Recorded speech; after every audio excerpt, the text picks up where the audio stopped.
Muchas gracias, muchas gracias.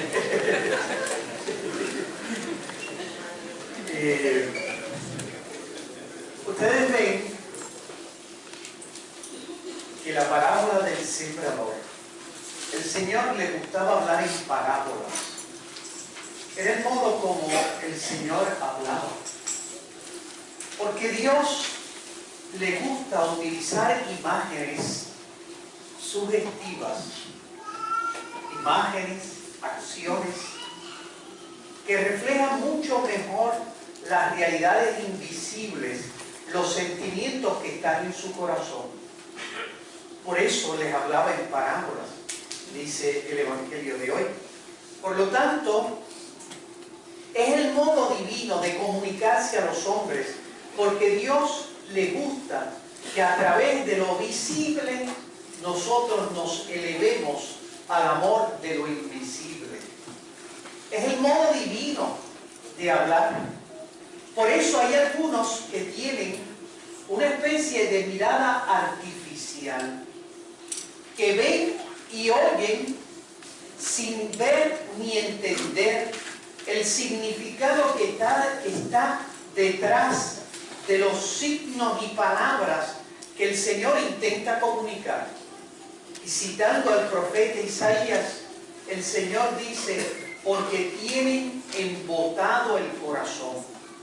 Esa es la razón.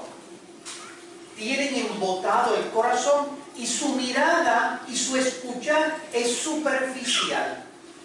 No son capaces de poder profundizar lo que está detrás, por decirlo así, de los acontecimientos, de las palabras en la vida de Jesucristo. Y por eso es que el Señor, en la parábola del sembrador, el problema no es la semilla, es donde cae. El problema no es la palabra, el problema es el corazón donde esa palabra quiere sembrarse para producir fruto. El problema no es Dios, el problema es el hombre que tiene el corazón embotado, la mirada y el escuchar superficial. Por eso ustedes ven que en la parábola se habla precisamente de aquel que no entiende y por lo tanto la palabra no echa raíz en él, el demonio se la lleva. Aquel que es inconstante y superficial no echa raíz. O aquel que los afanes del mundo, el trabajo, el sacar adelante la familia, etcétera, hace que la persona de alguna manera comience a tener lo que nosotros diríamos, se enajena de su interior. Y es el superficial que no es capaz de descubrir el significado, lo que está más allá. Por lo tanto, es una falta de mirada y es una falta de escuchar. Es el corazón embotado. Por eso es que Cristo, por eso es que Dios se hizo carne. Dios se hizo carne para que nosotros, a través de la vida de Cristo, la vida de un ser humano que es Dios, nosotros pudiésemos entender los sentimientos que se anidan en el corazón de Dios. Dios habla en parábola, Dios habla en acciones, porque como dice el dicho, las palabras, ¿verdad? Obras son amores y no buenas razones. Por eso es que ustedes ven este modo divino de actuar. ¿Qué son los sacramentos? ¿Qué es la predicación de la palabra? Si no es precisamente Dios a través de signos, a través de obras, quiere comunicarte, quiere de alguna manera seducir tu corazón. Tenemos el corazón embotado, la superficialidad. En esta sociedad del progreso que ha enajenado nuestra alma, nuestra capacidad de pensar, nuestra capacidad de ver más allá de lo que está simplemente en las narices. Fíjate que se ha muerto Ricardo Alegría, ¿verdad? Y hoy se está celebrando una Eucaristía, ¿verdad? Por su eterno descanso. ¿Y qué fue Ricardo Alegría? Si no fue precisamente uno que intentó que el puertorriqueño y la puertorriqueña pudiésemos entender que hay unos valores, hay una cultura que nosotros tenemos que conservar, cultivar, que tiene que echar raíz, que hay cosas que son transitorias y hay otras que deben ser permanentes. Y por lo tanto, su pretensión no era simplemente, por decirlo así, hacer museos.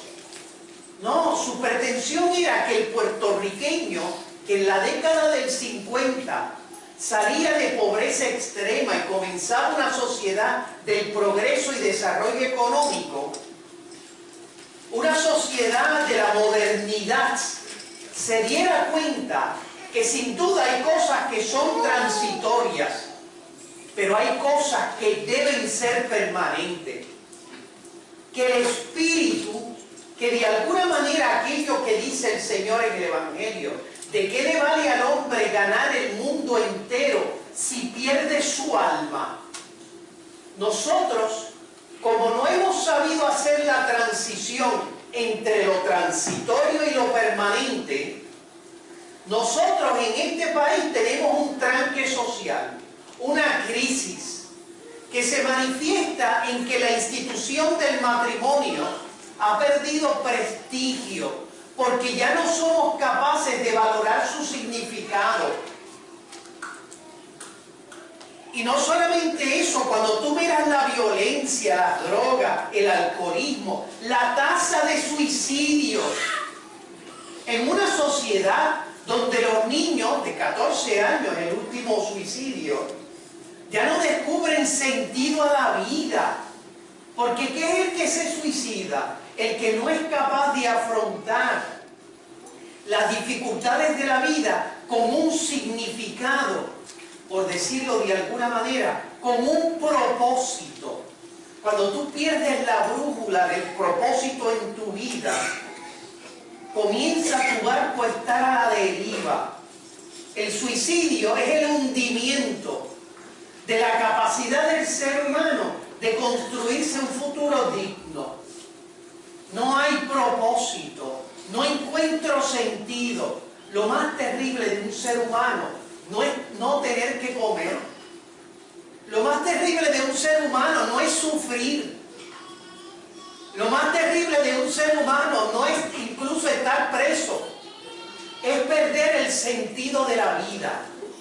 Eso es muerte en vida. Eso es un cadáver, un zombi viviente.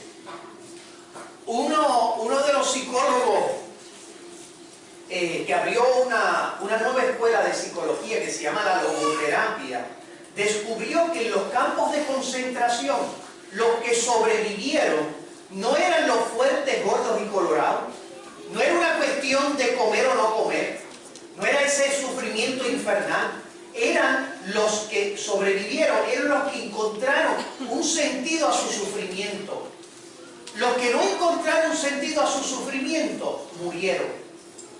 Porque el ser humano, el sentido más importante es descubrir cuál es el propósito de mi vida.